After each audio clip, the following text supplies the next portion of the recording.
ওই এস আলম মাসুদ হয়ে ফিরতে পারে, আবার আসিব ফিরে ব্যাংকের তীরে। যে ওই রবীন্দ্রনাথ ঠাকুরের একটা বিখ্যাত কবিতা আছে যে সুখ গেছে আছে, আছে সুখের ছলনা, হৃদয়ে তোর প্রেম গেছে আছে প্রাণপণ মিছে আদর। তো ইন্টারিমের সাথে আমাদের সম্পর্ক হচ্ছে তার আমাদেরকে প্রচুর প্রাণপণ মিছে আদর করেছে, কিন্তু তার প্রেম ছিল আসলে বিএনপির সাথে, প্রেম ছিল অন্যান্য যে এস্টাবলিশমেন্টের যে বিভিন্ন পক্ষ তার সাথে। এটার অনেকগুলো নজির আমি দেখাতে পারবো, কিন্তু সেটা তো আজকে আলোচনার বিষয় না। ফলে আমাদেরকে সাইনবোর্ড হিসেবে ব্যবহার করে একটা প্রাণপণ মিথ্যা আদর করে প্রেম যার সাথে করা সেটা কিন্তু ইন্টারিম করেছে, এবং তার ফলো আপ এই যে আমরা বিশেষজ্ঞদের আলোচনার মধ্যে পাচ্ছি যে তাদের যে হিস্টোরিক টাস্ক ছিল এটা তারা করতে পারে নাই। শুধু সেটা না, তারা সেটা বুঝতেই পারে নাই, এটা হচ্ছে প্রবলেম। এখন যাই হোক, আমি খুব অল্প কথায় বলি যে আমি ইদানিং এই সমস্ত কঠিন আলোচনায় একটু হালকাভাবে শুরু করাটা ভালো। আপনারা একটা গল্পের কথা জানেন যে শিয়ালের কাছে মুরগি তার বাচ্চাদের বর্গা দেয় যেন শিয়াল তাকে এডুকেট করে। এখন মাঝে মাঝে যখন মা দেখতে যায় একই বাচ্চাকে বারবার দেখায়। হ্যাঁ, তো আমাদের যেটা মুশতাক ভাই বলছিলেন, আমাদের প্রবলেম হচ্ছে যে আমাদের গভর্নমেন্ট কিংবা সিস্টেম এটাও করতে পারছে না যে আস্থার জন্য জনগণকে যে একই বাচ্চাকে বারবার দেখাবে। অনেক বাচ্চা তো সে খেয়ে ফেলেছে, কিন্তু একই বাচ্চাকে যে বারবার দেখাবে এটাও কিন্তু সে দেখাতে পারছে না। অ্যান্ড এটাই হচ্ছে আমাদের এখনকার প্রবলেম। আর এই ক্রাইসিসের কথার ব্যাপারে আমার মনে হয় যে আপনারা জানেন যে ওই যে কথায় আছে কারো পৌষ মাস কারো সর্বনাশ। তো what is crisis for our people is profit for the asylum. এবং এই এসালম তো আমি কোনো ব্যক্তি হিসেবে বোঝাচ্ছি না, এসালম ইজ দ্য সিস্টেম। আমাদের এই সিস্টেমে করাপশন কোনো বাই প্রোডাক্ট না, করাপশন ইজ দ্য সিস্টেম। এবং এসালম হচ্ছে, আমি ওই ফাহিম ভাইকে দেখাচ্ছিলাম যে বাংলাদেশ ব্যাংকের যিনি এখন মুখপাত্র, তিনি বলে তাকে জিজ্ঞেস করা হয়েছে যে এসালমরা ফিরতে পারবেন কিনা। এই যে 1818 ক যে বিধানটা যুক্ত করা হয়েছে ব্যাংক রেজলিউশন অধ্যাদেশে, এর মধ্য দিয়ে যে উদ্দেশ্যে ওই ইন্টারিমকে যতই গালাগালি করি তবু মনসুর সাহেব যে উদ্দেশ্যে এই অধ্যাদেশটা প্রণয়ন করেছিলেন সেটার ভেরি লজিক বদলে দেওয়া হয়েছে। মানে উদ্দেশ্য ছিল হচ্ছে এই ক্রুক এবং এই লুটেরাদেরকে আটকাবো। এখন এই 18 ক যুক্ত করার মধ্য দিয়ে বিএনপি সরকার যে কাজটা করলো সেটা হচ্ছে তাদেরকে লাল গালিচা সংবর্ধনা দিয়ে ফেরত নিয়ে আসা। এবং এখানে দেখবেন খুব সুন্দর একটা কথা বলা আছে যে মুশতাক ভাই এতক্ষণ বলছিলেন কিন্তু যে নট নেসেসারিলি তারাই ফিরে আসবে, কিন্তু তারা তো তাদের নামে এই মানে কুকর্মটা করে নাই, তারা বিভিন্নভাবে বেনামে করেছে। এবং এখানে দেখেন বলেছে যে বাংলাদেশ ব্যাংক কর্তৃক উপযুক্ত বিবেচিত ব্যক্তি, এটাই হচ্ছে সেই ব্লার জায়গা যেখানে এসালমরা বেনামে ঢুকবে। আপনারা জানেন যে এসালম, ওবায়দুল কাদের বলতেন যে মাসুদ তুমি ভালো হয়ে যাও, এসালমেরও কিন্তু আরেক নাম মাসুদ। তো এসালম যদি মাসুদ নামে আসে আপনি কি করবেন? তাকে তো আটকানোর কোনো রাস্তা নাই। তো এই কারণেই হচ্ছে আপনি দেখবেন যে এবং আরও যেটা ভয়ঙ্কর সেটা হলো যে বিএনপি সরকার কিন্তু এই অধ্যাদেশটাকে পাশই করতে চায় নাই। আপনারা জানেন যখন অধ্যাদেশগুলো এবং আমাদের কাছে তাদের সংসদীয় বিশেষ কমিটির রিপোর্টগুলো আছে, সেখানে পরিষ্কার বলা আছে এই অধ্যাদেশটাকে ল্যাপস করে দিতে হবে, মানে সরাসরি মানে সংসদে না তোলার মধ্য দিয়ে বাতিল করে দিতে হবে। তারপর কি ঘটলো যে তারা এই আইনটা করলো, সেটা হচ্ছে এখানে বাদ সাধলো IMF।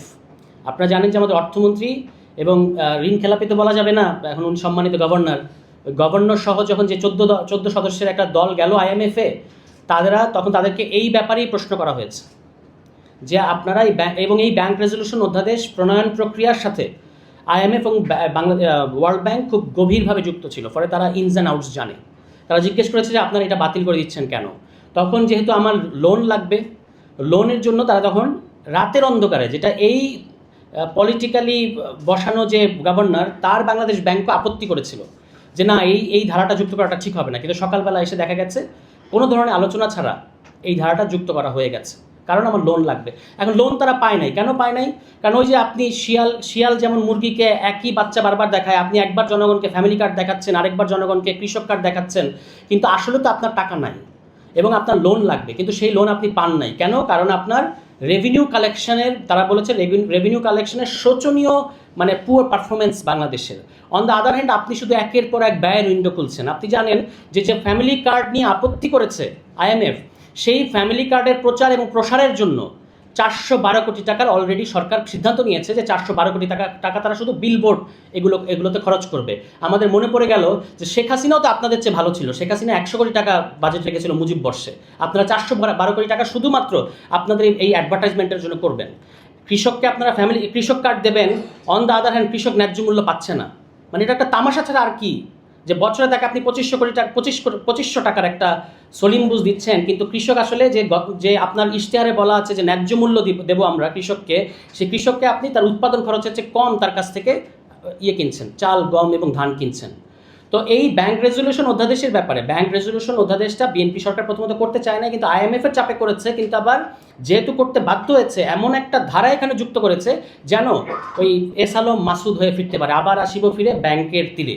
এস আলম যেন আবার ব্যাংকের তীরে ফিরে আসতে পারে মাসুদ নাম হয়ে, সেই ব্যবস্থা তারা করে দিয়েছে। এবং এস আলম হচ্ছে মানে এইটা বাই প্রোডাক্ট না এই এই এই সিস্টেমের, যেটা মুশতাক ভাই বলেছেন যে 95 জন ভালো 5 জন খারাপ, এস আলমই এই সিস্টেম। এস আলম আল্লাহ পাকের দরবারে জন্ম নিচ্ছে এবং বিএনপি সরকার এটা সেলিব্রেট করছে। এবং তার যে এত প্রেম, আপনারা দেখেছেন যে তাদের একজন অত্যন্ত ইনফ্লুয়েন্সিয়াল মিনিস্টার দেশে ফিরে এসে প্রথম যে গাড়িতে উঠেছেন সেটা হচ্ছে এস আলমের গাড়িতে। এগুলো সব ইন্টারকানেক্টেড। তো এখন আমার ধারণা যে দুই মন্ত্রীর মধ্যে প্রতিযোগিতা আছে কে কত ঘনিষ্ঠ এস আলমের, এটা এবং দুজনই চিটাগাংয়ের মানুষ, একজন অর্থমন্ত্রী একজন স্বরাষ্ট্রমন্ত্রী, কে কত ঘনিষ্ঠ। একজনের ব্যাপারে গুঞ্জন আছে তার নিজের ছেলেকে এস আলমে বসান নিয়মিত, এবং এখন ফ্যামিলি কার্ড তারা দিচ্ছেন, কিন্তু এই ফ্যামিলি কার্ড কিন্তু মূলত দেওয়া হচ্ছে বিসিবিতে, আপনারা খেয়াল করছেন। Real family card is in BCB, যে স্থায়ী কমিটির 3 জন সন্তানকে ওই ফ্যামিলি কার্ড বিতরণ করা হয়েছে না বিসিবিতে, আপনারা দেখেছেন বাংলাদেশ ক্রিকেট বোর্ড। তো এই নেপো কিডসদের একে এস আলমে বসানো হবে, আবার হলো বিসিবিতে দেওয়া হবে। এটাই হচ্ছে বিএনপি সরকারের এবং আমাদের নির্বাক চলচ্চিত্র প্রধানমন্ত্রীর প্ল্যান। তারা প্ল্যানের কথা বলছেন না, তো এটাই হচ্ছে প্ল্যান। উনি সংসদে মুখে হাত দিয়ে বসে, মুখে রুমাল চেপে বসে থাকবেন, কিন্তু এদিক দিয়ে এই পুরনো যারা লুটেরা আছে তারা ফিরে আসবে। এটাই হচ্ছে তারা পরিকল্পনা করেছে। একটা জিনিস কিন্তু আলাপ হচ্ছে না, এটা নিয়ে আমি শেষ করি। ব্যাংক রেজলিউশন অধ্যাদেশ নিয়ে অনেক হইচই হচ্ছে, এবং সঙ্গত কারণে আজকের প্রোগ্রামের শিরোনাম হচ্ছে আপনার আবারও কি ঝুঁকির মুখে পড়লাম, খুব সফট শিরোনাম, কিন্তু আসলে তো মরার উপর খাড়ার ঘা। যে এটা আজকের পারফেক্ট শিরোনাম হতো যে মরার উপর খাড়ার ঘা এই ব্যাংক রেজলিউশন অধ্যাদেশের মধ্য দিয়ে।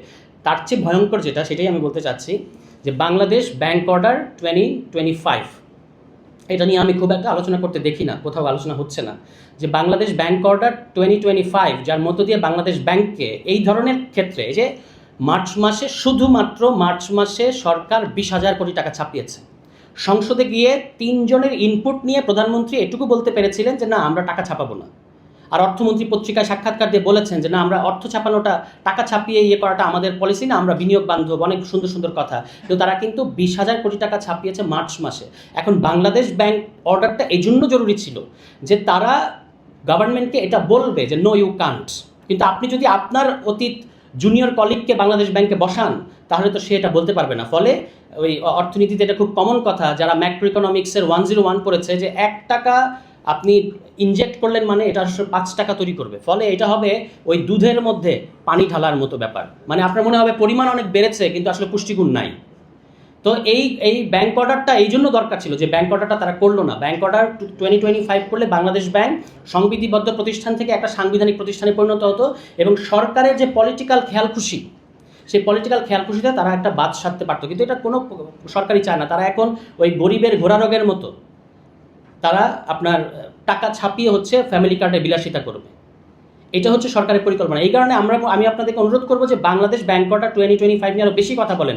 আপনারা আপনাদের ইশতেহারের মধ্যে বলেছেন অর্থনৈতিক সংস্কার কমিশন করবেন, ব্যাংকিং খাতে শৃঙ্খলা ফিরিয়ে আনবেন, সুশাসন তৈরি করবেন, সেগুলো কোথায়? আমরা তো দেখতে পাচ্ছি আপনারা টাকা ছাপাচ্ছেন সমানে, এবং টাকা ছাপানোর মাধ্যমে আপনাদের ক্রাইসিস, আপনাদের তৈরি করা ক্রাইসিস। এখানে তো আজকে জ্বালানি আমরা কথাই বলতে পারবো না যে কীভাবে জ্বালানি খাতের ক্রাইসিসটা, এটা টোটালি আমি এটা খুব মানে দায়িত্ব নিয়ে বলেছি যে এটা একটা স্ক্যাম তৈরি করা, সরকারের দ্বারা তৈরি করা একটা স্ক্যাম। তো এই পুরো সংকটটা তৈরি করা আপনাদের, যার সাথে বাংলাদেশের জনগণের কোনো সম্পর্ক নাই, কিন্তু এটার ধানি টানতে হবে বাংলাদেশের মানুষকে এই টাকা ছাপানোর কারণে। এখন আপনাদের এইটাই হচ্ছে আপনাদের অর্থনৈতিক নীতি, যে লুটেরাদেরকে আবার কামব্যাক করার সুযোগ দেবেন, টাকা ছাপাবেন এবং ফ্যামিলি কার্ডের ফুটানি করবেন। তো বিএনপি সরকারকে আমরা এটা বলতে চাই যে আপনারা কিন্তু অতীতে ক্যান্সার জন্ম দিয়েছেন, আপনারা অতীতে শনি রাখরা জন্ম দিয়েছেন। এখন এই 2026 সালে এসে ওই 2006 সালে পড়ে থাকা যে শিক্ষামন্ত্রী, কি খবর, ভালো তো, পড়াশোনা করো তো, নকল আর হবে না, তো উনি তো এটা বুঝতেই পারছেন না যে এখন আর সেই সমস্যায় নাই আমাদের। এবং এটা শুধু শিক্ষামন্ত্রীর সমস্যা না, এটা পুরো সরকারেরই প্রবলেম। তারা 2001-06 মধ্যে পড়ে আছে। এটা বলে শেষ করি যে অর্থমন্ত্রী খুব গর্বের সাথে বলেছেন সংসদে যে ম্যাক্রো ইকোনমিক কোনো প্রবলেম হয় না বিএনপি ক্ষমতায় আসলে। অলরেডি 2 মাসে আপনারা লেজে গোবরে করে ফেলেছেন ম্যাক্রো ইকোনমিতে, টাকা ছাপাচ্ছেন, এবং যখন বিশ্ববাজারে তেলের দাম বেড়েছে তখন আপনারা স্টেবল রাখার ফুটানি দেখিয়েছেন। এখন যখন বিশ্ববাজারে দাম কমেছে তখন আপনারা দাম বাড়িয়ে দিয়েছেন। কেন? কারণ এতদিন যারা হোর্ডিং করে রেখেছে, মজুত করে রেখেছে, তারা এখন এগুলো বেশি দামে বিক্রি করবে, তাদেরকে আপনারা এই সুযোগ করে দিয়েছেন, এবং তারা আপনাদেরই লোক। এইগুলো করার মধ্য দিয়ে, যেটা নাওমি ক্লেইন শক ডক্ট্রিন বইয়ের মধ্যে বলেছেন, যে যেটা আসলে ক্রাইসিস পিপলের জন্য সেটা হচ্ছে প্রফিট।